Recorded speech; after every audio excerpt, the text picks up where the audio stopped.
ఉపాధ్యాయ వృత్తి నుంచి విరమణ పొందుతున్నటువంటి ఈ సందర్భంగా కుల వివక్ష వ్యతిరేక పోరాట సంఘం స్వాగతం పలుకుతుంది.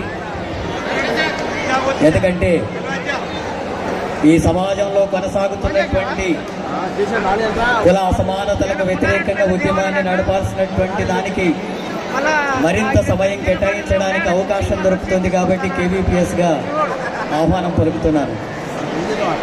పోతారెడ్డి గ్రామంలో ఒక పేద కుటుంబంలో జన్మించి వేల సంవత్సరాలుగా అంట్రాంతరం కుల వివక్ష అణచివేత గురవుతున్నటువంటి ఎస్సీ కుటుంబంలో జన్మించి ఒక హాస్టల్లో చదువుకొని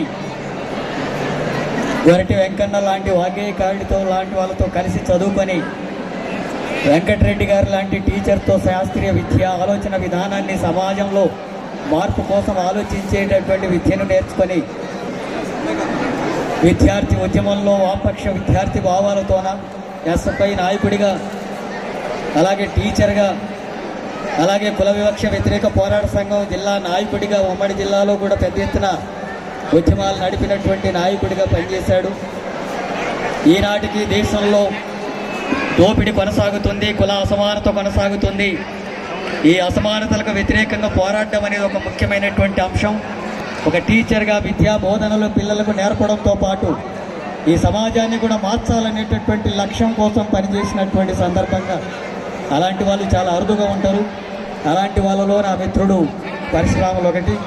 ఆయనతో పాటు అనేక మంది మిత్రులు గెలవాయి లాంటి వాళ్ళు, అలాగే గొరటి వెంకన్న లాంటి వాళ్ళు, ఇతర అనేక మంది మిత్రులు ఇలాంటి ఉద్యమంలో ప్రభావితం చేసినటువంటి పరిస్థితులు కొనసాగుతున్నాయి.